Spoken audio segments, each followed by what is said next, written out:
threaded island green, the 17th. Trevino has the honors since he won the skin at 12. 6 iron, right in line with the flag. Should be stiff.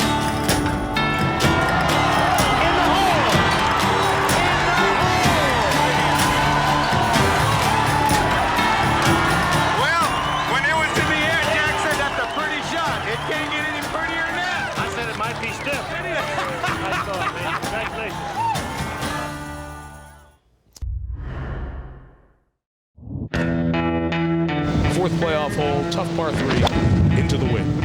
Oh, don't splash. Now Fred Couples, big opportunity here. Great golf. Thank you. Wow. At least I took the king of skins the extra time. I think you can handle that one, huh?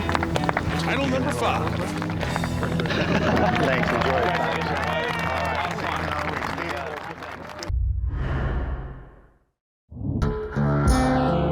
There's other side issues that we're fighting here with not only the skins, but the battle between me and Annika off the tee. I know she's going to have driving at some point, if not every hole. Hopefully not every hole.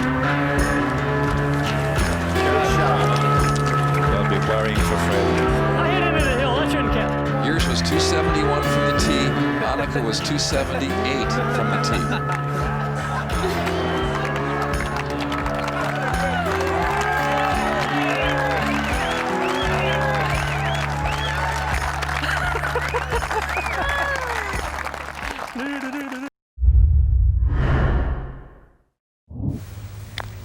This is Arnold from 35 feet. He has to go up about a 4-foot swing. And the delight of the gallery equals Palmer's delight.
First time in almost 2 years, Inverby Park is a winner, and 2020 sees LPGA Title 20.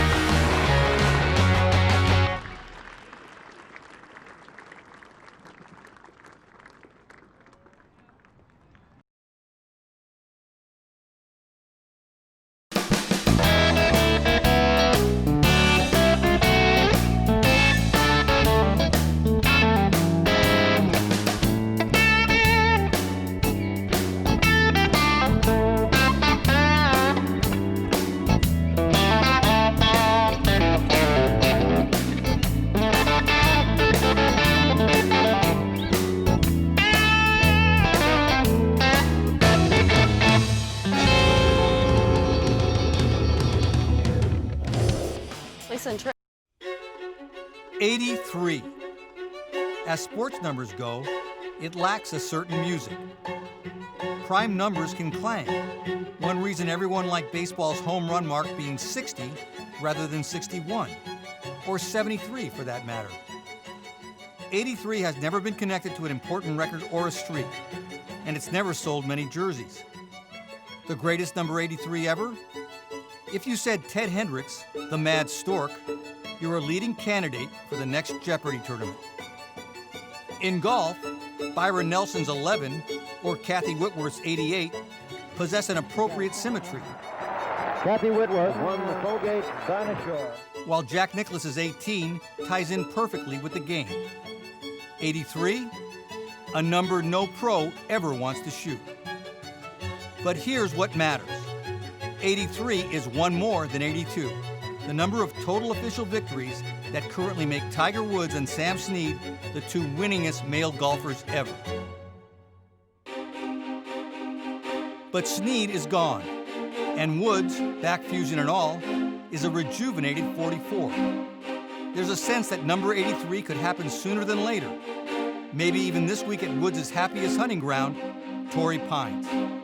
And when it does, it will be more important than when he tied Snead last October at the Zozo in Japan. Why? Getting the record alone would add a milestone marker to Woods' already substantial case for greatest golfer of all time. It would announce the end of Tiger's comeback and the beginning of a momentous coda. It would mean clearing his golf mind of Snead and filling that incredibly focused instrument with nothing but the goal of 19 majors. Of course, Mount Nicholas is still a long shot. But after being stuck on 79 victories for 5 years, the swiftness and certitude with which Woods caught Snead suggests that the never-satisfied technician has finally settled on a short list of personal best practices to guide him toward golf's ultimate record. The most telling effect is that the late career Woods is playing with what might be described as an emphatic ease. That wasn't quite the case in his opportunistic victory at the Masters, and certainly not when a left knee problem made the next 3 majors a slog. But after corrective surgery in September, a languid rhythm, commanding ball control, and serene confidence defined Woods at the Zozo. And the audacious but trending idea that he might still be the best player in the game was bolstered by his artistry at Royal Melbourne. Nicklaus himself has noticed. The Golden Bear recently opined that because Woods learned to be a shot maker with low-tech equipment, golf with today's equipment is, quote, really easy for him, which is why the number 83 probably won't be a sports landmark for very long.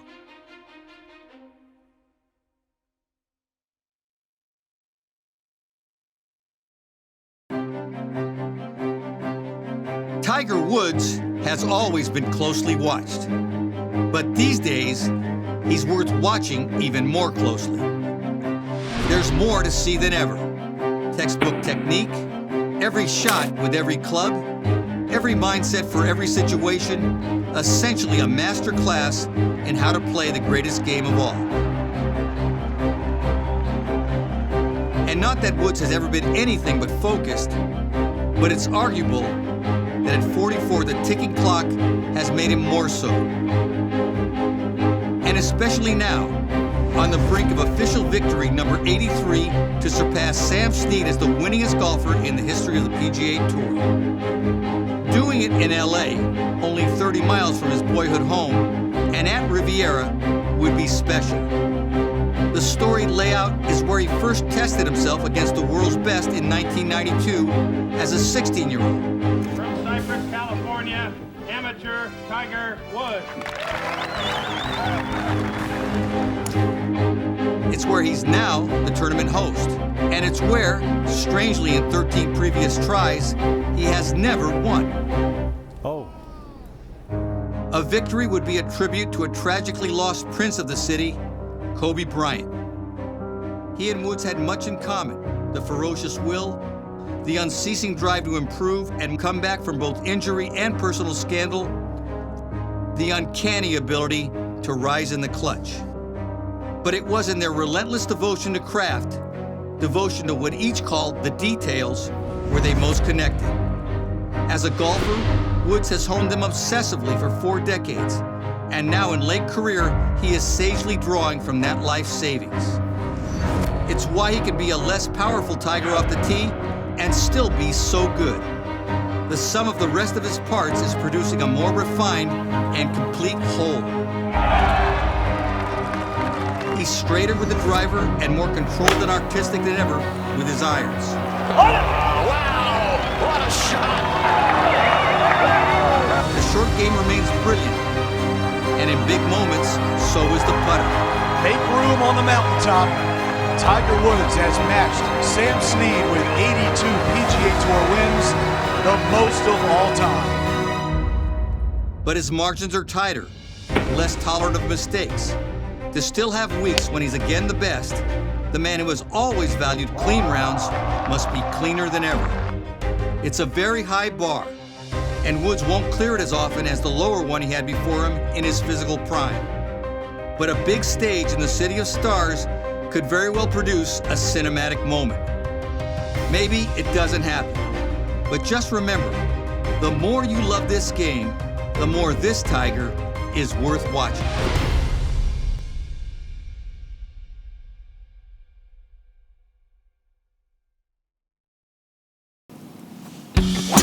Walks it in. Will Bernhard Langer break one of golf's unbreakable records? We're referring to Hale Irwin's assumed to be unassailable record of 45 career victories on the PGA Tour Champions. With his win yesterday at the SAS Championship, Langer now has 38. Granted, Langer is 61, and 7 more victories is a lot.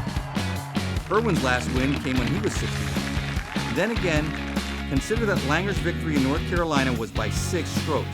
Expect anything different? Look at the man.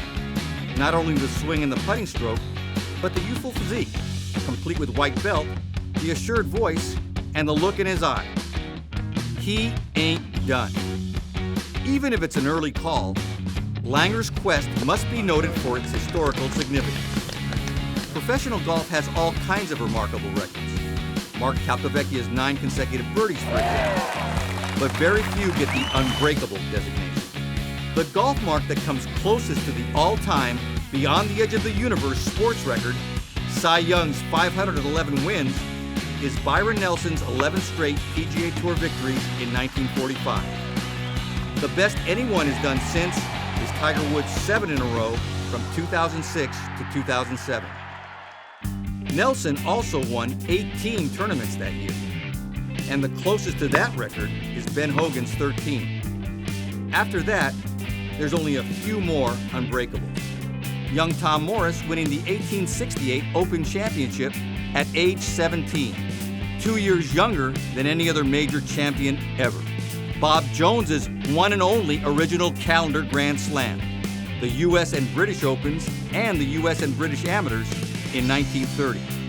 Jack Nicklaus's total of 46 top 3 finishes in major championships. Gary Player's 27 consecutive years of winning at least one sanctioned international tournament, from 1955 to 1982.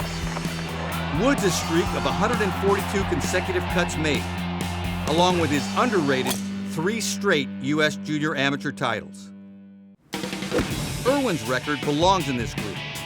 On his way to his final total, the ultra-competitive 3-time U.S. Open winner flew by the previous record of 29 set by Lee Trevino.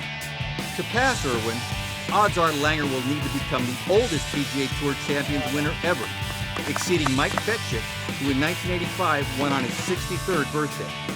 Except that more than any Hall of Fame golfer, Langer seems as good and as driven in his 60s as he was when he turned 50. He's got 3 more tournaments left this year, and barring injury, at least another 20 in 2019. Let the countdown officially begin.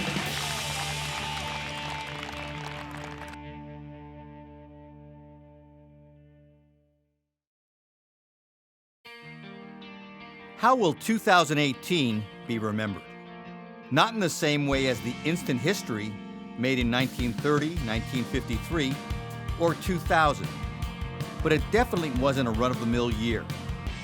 Let's say 2018's significance is still to be determined. Like a lot of things, it's up to Tiger Woods.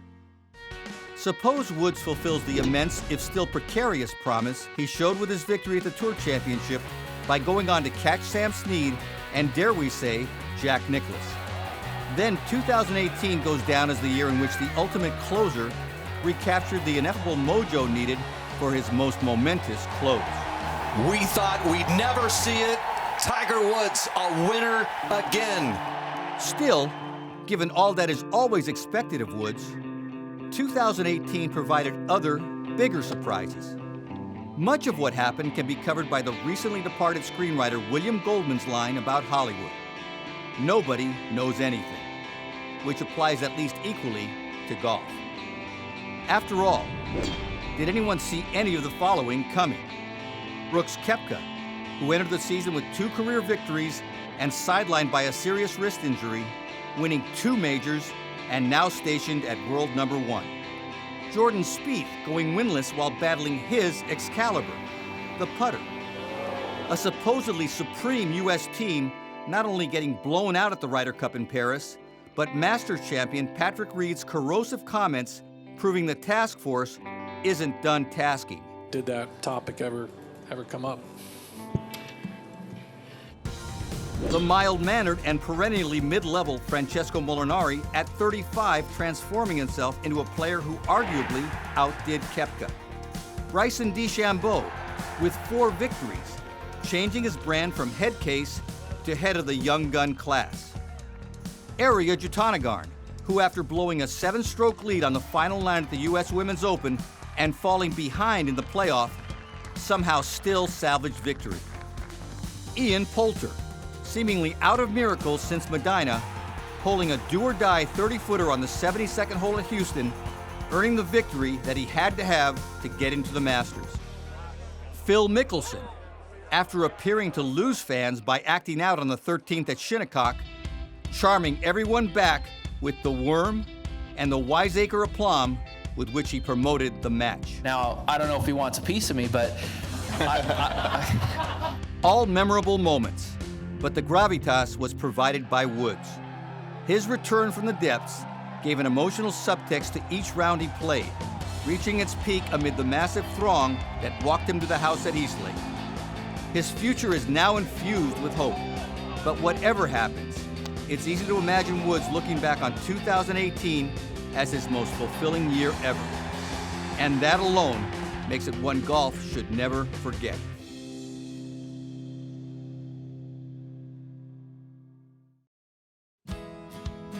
Less is more on the dramatically redesigned plantation course.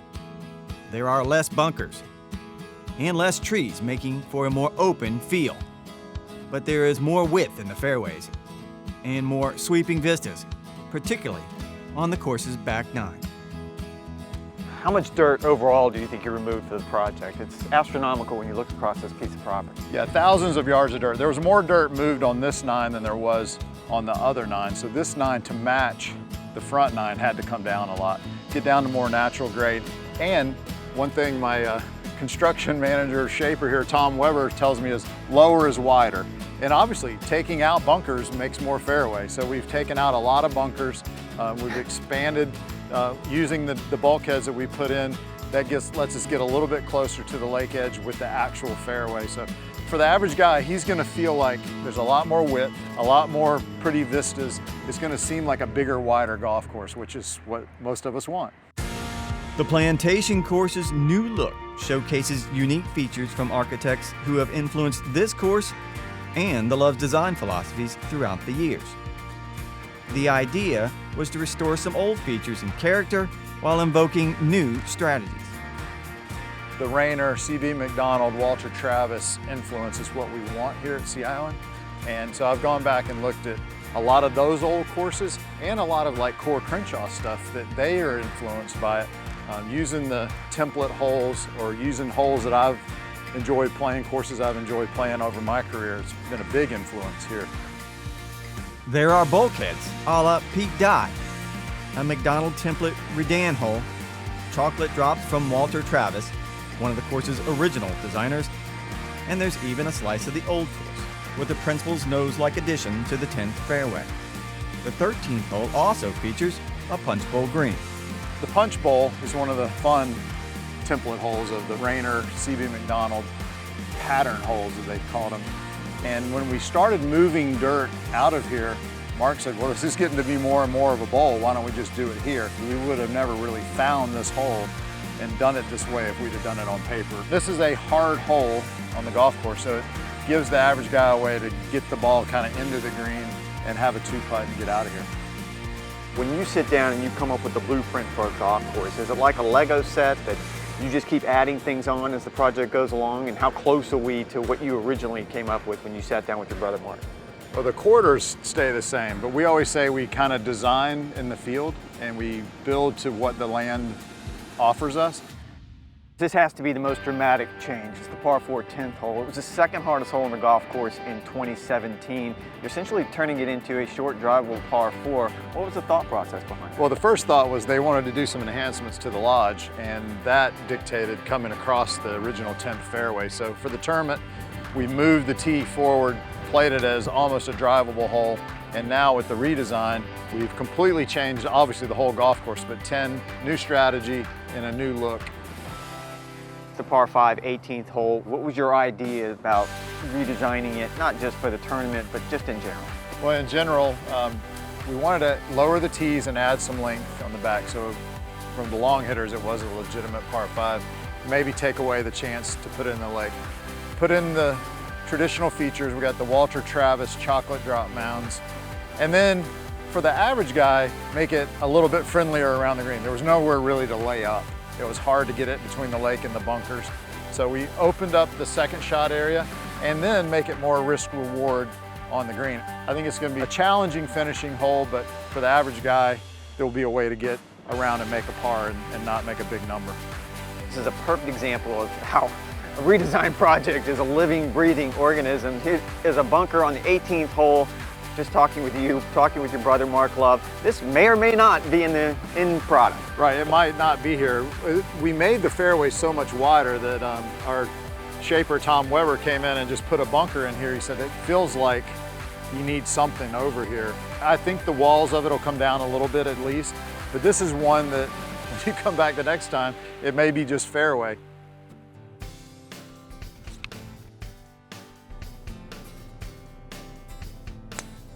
Eight months later, it's not fairway, but it's also not the bunker you envisioned.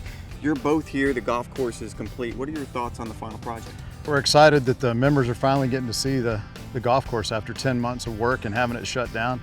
We're excited for the tour players to get to play it as well, so we're just glad that it turned out so well and we got the opportunity to work with a great Sea Island team. Mark, you spent a lot of time looking at this golf course, thinking about some of the things you wanted to do with it. What are your emotions on the final project? Well, it's a little bittersweet. It was such a fun process working with our team, Scott Sherman and the Love Golf Design team, and Sea Island's team. Barry Collette, the superintendent, was just as active as I've ever seen a superintendent in the process. So we had a ton of fun, so it's kind of sad that it's over, but it's also rewarding to hear the feedback so far and that people are having fun and going to enjoy it for a long time.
Thank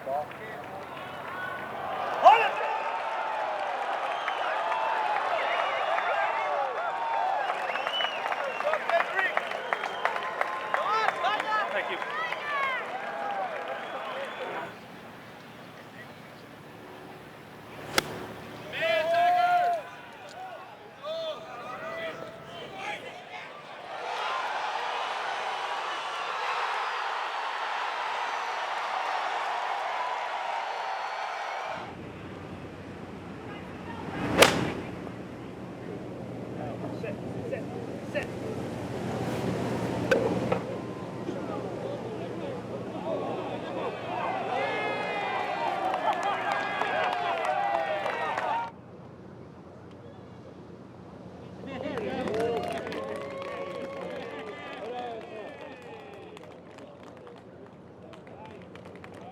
Finish.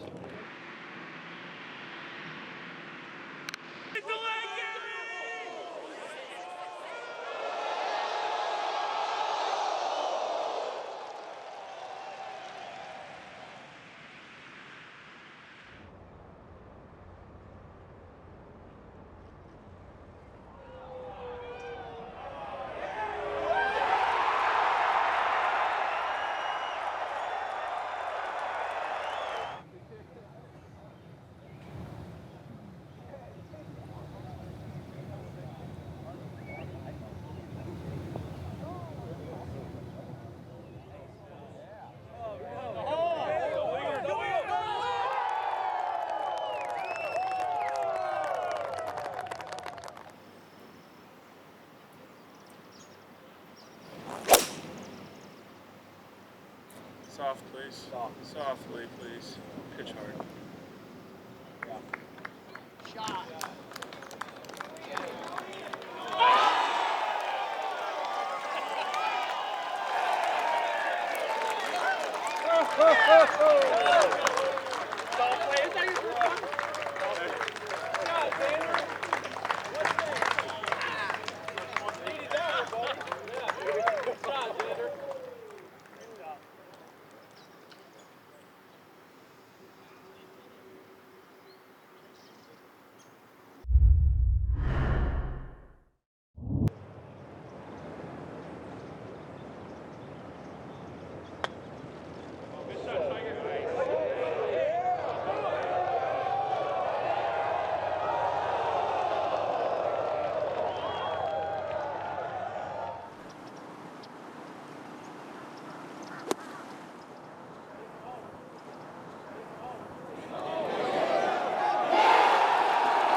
Thank you.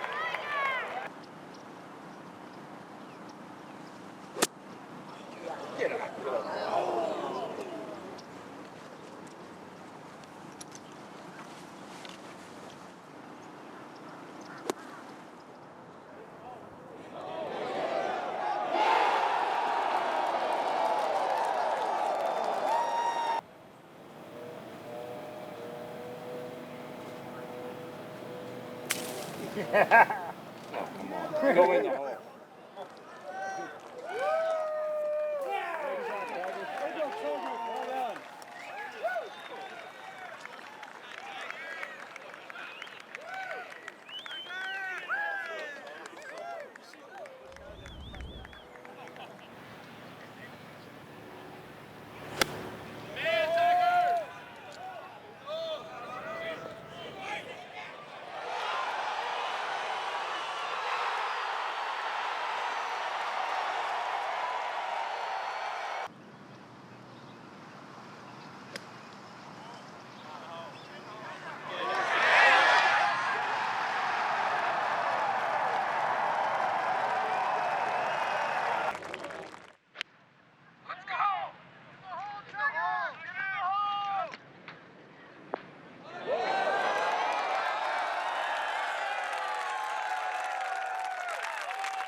How are you? Are you Amy? Yes. Give me a hug. I'm Gary. Nice to meet you. Nice to meet you too. I hear you're a good golfer. Nice. Give me a 5.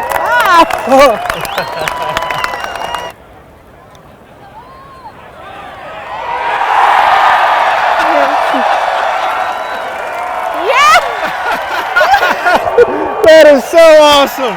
Yes. You are so awesome.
The right distance.